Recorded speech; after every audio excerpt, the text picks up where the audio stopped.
Hello എല്ലാവർക്കും നമസ്കാരം. പുതിയൊരു വീഡിയോയിലേക്ക് സ്വാഗതം. നമുക്കിന്ന് ഈ വീഡിയോയിലൂടെ പ്രൈസിംഗ് ഓഫ് പബ്ലിക് യൂട്ടിലിറ്റീസ് എന്താണെന്ന് മനസ്സിലാക്കാം. നമുക്ക് വീഡിയോയിലേക്ക് കിടക്കാം.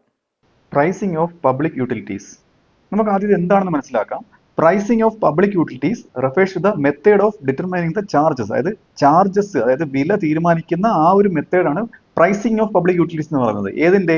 Four services provided by industries like electricity, അതായത് ഇലക്ട്രിസിറ്റി പോലുള്ള ഇൻഡസ്ട്രീസ്, വാട്ടർ സപ്ലൈ പോലുള്ള industry, gas, telecommunication and public transportation. ഇതെല്ലാം നോക്കുക, ഇതെല്ലാം പബ്ലിക് ഗുഡ്സ് ആണ്. ഓക്കെ, ഇങ്ങനെ ഉള്ള ഗുഡ്സിന്റെ വില തീരുമാനിക്കുന്ന ആ ഒരു മെത്തേഡാണ് പ്രൈസിംഗ് ഓഫ് പബ്ലിക് യൂട്ടിലിറ്റീസ് എന്ന് പറയുന്നത്. ഇവയെല്ലാം പബ്ലിക് യൂട്ടിലിറ്റീസ് ആണ് ഈ പറഞ്ഞവയെല്ലാം. Okay, since these utilities often operate as natural monopolies. ഇതെല്ലാം നാച്ചുറൽ മോണോപ്പൊളീസ് ആണ്. മറ്റൊരു ഉദാഹരണമുണ്ട്, ഇപ്പോൾ റെയിൽവേ എന്നുള്ളത് നാച്ചുറൽ മോണോപ്പൊളിയാണ്. ഓക്കെ, ഓർ എസെൻഷ്യൽ സർവീസ്, അതായത് എസെൻഷ്യൽ സർവീസ് ആണ്. ഇതിനെല്ലാം ഒരു പർട്ടിക്കുലർ ഉൽപ്പന്നം ഒരു ആൾ മാത്രം ഉണ്ടാക്കുന്ന ലാഭേച്ഛയോട് കൂടി ഉണ്ടാക്കുന്ന ഒരു പ്രക്രിയയല്ല. ഇത് നാച്ചുറൽ മോണോപ്പൊളിയാണ്. എല്ലാവർക്കും, അതായത് ഇതിന് പാരലായിട്ട് മറ്റൊരു സർവീസ് തുടങ്ങുന്നത് വളരെ ശ്രമകരമാണ്. അതായത് ഇലക്ട്രിസിറ്റി പാരലായിട്ട് ഇലക്ട്രിസിറ്റി സപ്ലൈ തുടങ്ങുന്നത് വളരെ ബുദ്ധിമുട്ടുള്ള കാര്യമാണ്. ഓക്കെ, അതാണ് ഇവിടെ നാച്ചുറൽ മോണോപ്പൊളി കൊണ്ട് ഉദ്ദേശിക്കുന്നത്. ഓക്കെ, അതിനാണ് എസെൻഷ്യൽ സർവീസ് എന്ന് പറയുന്നത്.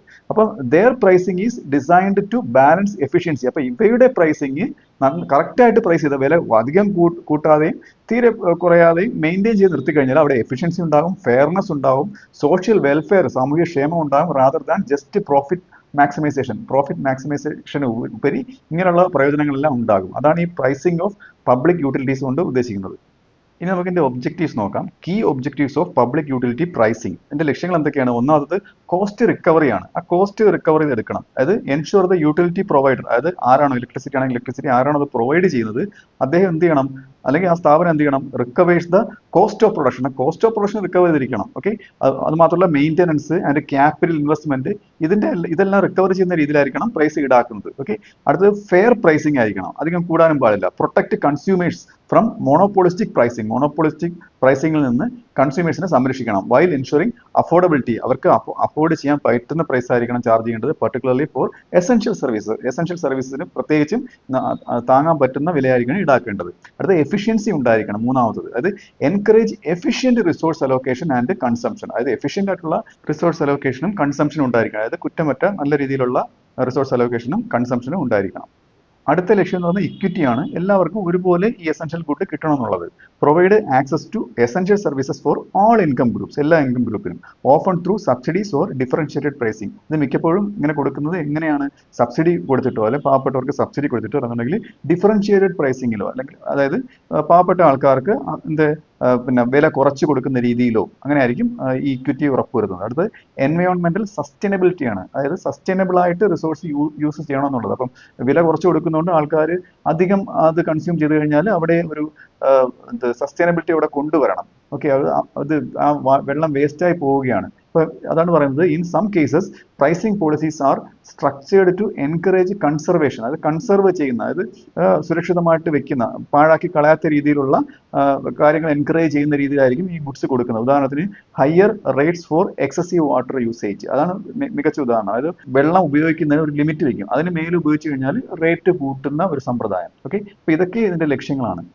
ഇനി നമുക്ക് ഇതിന്റെ പ്രൈസിംഗ് മെത്തേഡ്സ് നോക്കാം. അതിൽ ഒന്നാമത്തത് മാർജിനൽ കോസ്റ്റ് പ്രൈസിംഗ് ആണ്. അതിന്റെ പേര് തന്നെ ഉണ്ട്, മാർജിനൽ കോസ്റ്റ് എത്രയാണോ അതിനനുസരിച്ച് വില ഈടാക്കുന്നത്. ഇപ്പം prices are set equal to the additional cost of producing one more unit of service. അതായത് ഒരു എക്സ്ട്രാ യൂണിറ്റ് സർവീസ് പ്രൊഡ്യൂസ് ചെയ്യുമ്പോഴത്തേക്ക് ഒരു കോസ്റ്റ് ഉണ്ടാവില്ല. അപ്പൊ അതിന് തുല്യമായിട്ട്, അതിന് ഈക്വൽ ആയിട്ട് വില സെറ്റ് ചെയ്യുന്ന ഇതാണ് മാർജിനൽ കോസ്റ്റ് പ്രൈസിംഗ് എന്ന് പറയുന്നത്. ഓക്കെ, ഇതിന്റെ ഗുണം എന്ന് പറയുന്നത് എൻകറേജസ് എഫിഷ്യന്റ് റിസോഴ്സ് അലോക്കേഷൻ. അതായത് നല്ല രീതിയിൽ എഫിഷ്യന്റ് ആയിട്ട് റിസോഴ്സ് അലോക്കേഷൻ എൻകറേജ് ചെയ്യും. എന്നാൽ ദോഷം എന്ന് പറയുന്നത് but may not cover fixed cost for utilities with high infrastructure investment. High infrastructure investment ഉള്ള യൂട്ടിലിറ്റീസ്, ഉദാഹരണത്തിന് ചെക്ക് ഡാം ഒക്കെ കെട്ടിയിട്ടാണ് ഇലക്ട്രിസിറ്റി ഒക്കെ പ്രൊഡ്യൂസ് ചെയ്യുന്നത്. അപ്പൊ ഇങ്ങനെയുള്ള ഹൈ ഇൻഫ്രാസ്ട്രക്ചർ ഇൻവെസ്റ്റ്മെന്റ് ഉള്ള ഒരു യൂട്ടിലിറ്റി പ്രൊവൈഡ് ചെയ്യുമ്പോഴത്തേക്ക് ഈ മാർജിനൽ കോസ്റ്റ് പ്രൈസിങ് എന്ത് ചെയ്യണമെന്നില്ല, ഈ ഫിക്സ്ഡ് കോസ്റ്റ് കവർ ചെയ്യണമെന്നില്ല. ഓക്കെ, അതൊരു ദോഷമാണ് ഇതിന്റെ.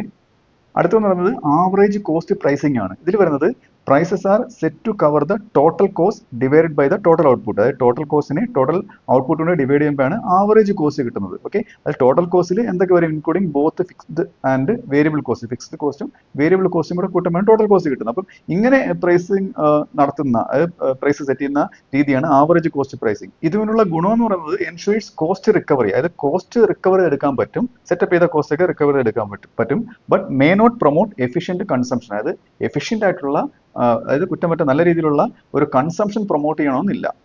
അടുത്ത പ്രൈസിംഗ് മെത്തേഡ് എന്ന് പറയുന്നത് ടു പാർട്ട് ടാരിഫ് ആണ്. അതായത് consumers pay A fixed charge plus A variable charge based on usage. Consumers ഒരു ഇത്ര യൂണിറ്റ് വരെ ഒരു ഫിക്സ്ഡ് ചാർജ്, പിന്നെ അതിന് മേലോട്ട് യൂസ് ചെയ്ത് കഴിഞ്ഞാൽ ആ ചാർജ് കൂടുകയാണ്. അപ്പോൾ ഇങ്ങനെ ഒരു പ്രൈസിംഗ് മെത്തേഡാണ് ടു പാർട്ട് ടാരിഫ് എന്ന് പറയുന്നത്. അതായത് നമുക്കറിയാം common in electricity and telecommunications pricing. ഇതിന്റെയൊക്കെ പ്രൈസിംഗിലാണ് ഇത് ഈടാക്കുന്നത്. അതായത് നമുക്കറിയാം, ഇത് ഇലക്ട്രിസിറ്റി ഇത്ര യൂണിറ്റ് വരെ യൂസ് ചെയ്ത് കഴിഞ്ഞാൽ ഇത്ര ചാർജ്, അതിന് മേലോട്ട് യൂസ് ചെയ്ത് കഴിഞ്ഞാൽ സ്ലാബ് മാറുകയാണ്, അപ്പോൾ ചാർജ് കൂടുന്നു. അപ്പോൾ ഇതാണ് ഈ ടു പാർട്ട് ടാരിഫ് എന്ന് പറയുന്നത്. അടുത്തത് ബ്ലോക്ക് റേറ്റ് പ്രൈസിംഗ് എന്ന് പറയും.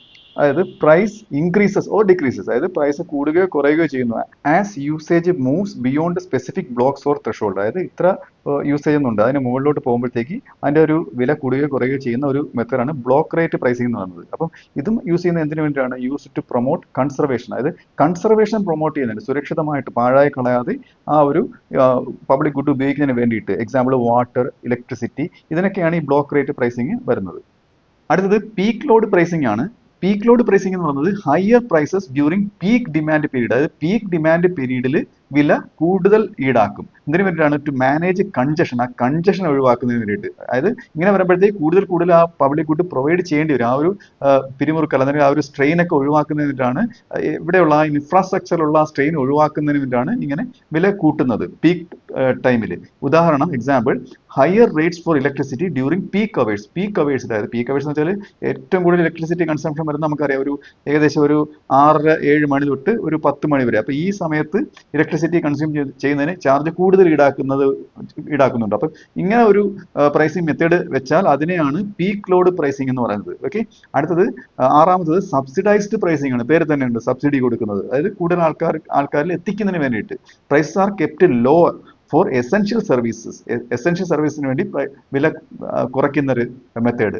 വിത്ത് governments covering part of the cost. ഈ ബാക്കിയുള്ള കോസ്റ്റ് ആര് കവർ ചെയ്യും? ഗവൺമെന്റ് കവർ ചെയ്യും. ടു എൻഷുർ യൂണിവേഴ്സൽ ആക്സസ്, എല്ലാവർക്കും ഒരുപോലെ കിട്ടുന്നതിന് വേണ്ടിയിട്ടാണ് ഈ സബ്സിഡൈസ്ഡ് പ്രൈസിംഗ് വെക്കുന്നത്. അടുത്ത പ്രൈസിംഗ് മെത്തേഡ് എന്ന് പറയുന്നത് ക്രോസ് സബ്സിഡൈസേഷൻ ആണ്. അതായത് higher charges for some consumer groups. അതായത് ചില കൺസ്യൂമർ ഗ്രൂപ്പിന് ഹയർ ചാർജ് വെക്കും. അത് നമുക്കറിയാം, എക്സാമ്പിൾ ഇൻഡസ്ട്രിയൽ യൂസേഴ്സിന് ഇലക്ട്രിസിറ്റിക്ക് ചാർജ് കൂടുതലാണ്. ഓക്കെ, അത് മാത്രമല്ല subsidize lower rates for others. മറ്റുള്ളവർക്ക് സബ്സിഡിയിൽ ഈ കൺസ്യൂമർ ഗുഡ് കൊടുക്കും, അത് ഈ പബ്ലിക് ഗുഡ് കൊടുക്കും. ഉദാഹരണം, റെസിഡൻഷ്യൽ ഓർ റൂറൽ കൺസ്യൂമേഴ്സിന് റെസിഡൻഷ്യൽ ഏരിയ ഉള്ളവർക്കൊക്കെ ഇലക്ട്രിസിറ്റിക്ക് ചാർജ് കുറച്ച് കൊടുക്കും. ഓക്കെ, അപ്പോൾ ഇതാണ് ഈ ക്രോസ് സബ്സിഡൈസേഷൻ ഉദാഹരണം.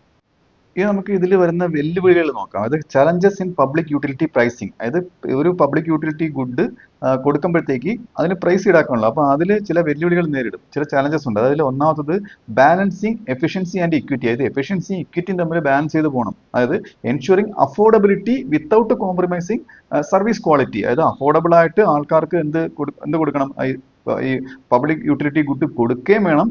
അത് മാത്രമല്ല ആ കൊടുക്കുന്ന സർവീസിന് ക്വാളിറ്റി ഉണ്ടായിരിക്കുകയും വേണം. ഓക്കെ, അടുത്തത് കോസ്റ്റ് ഫ്ലക്ച്വേഷൻസ് ആണ്. ഇതിന്റെ കോസ്റ്റ് ഫ്ലക്ച്വേറ്റ് ചെയ്തുകൊണ്ടിരിക്കുക. അത് റൈസിങ് ഇൻപുട്ട് കോസ്റ്റ്. അതായത് ഒരു പബ്ലിക് യൂട്ടിലിറ്റി കൊടുക്കുന്നതിന് വേണ്ടിയിട്ട് അതിന് സെറ്റിംഗ് അപ്പ് കോസ്റ്റ് ഉണ്ട്.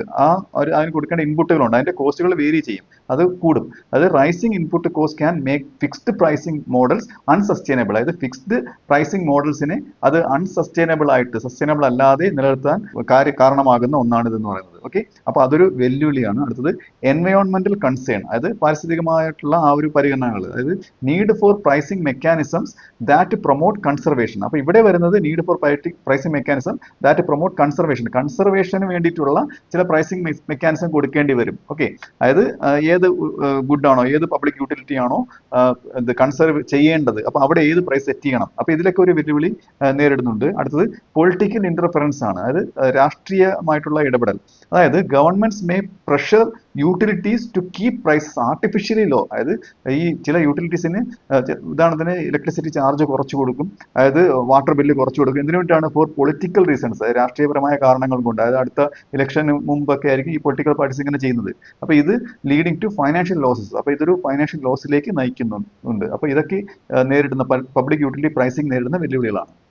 Effective pricing strategies for public utilities require careful consideration. അതായത് ഈ എഫക്റ്റീവായിട്ട് ഈ പബ്ലിക് യൂട്ടിലിറ്റീസിന് പ്രൈസ് ഈടാക്കുന്നതിന് കെയർഫുൾ ആയിട്ടുള്ള പരിഗണന വേണം. എന്തിൻ്റെയൊക്കെ? സോഷ്യൽ ആയിട്ടുള്ള, സാമൂഹികമായിട്ടുള്ള, അതായത് എക്കണോമിക് ആയിട്ടുള്ള, സാമ്പത്തികമായിട്ടുള്ള പരിഗണനകൾ ആൻഡ് എൻവയോൺമെന്റൽ ഫാക്ടേഴ്സ്, ഇതെല്ലാം പരിഗണിക്കണം.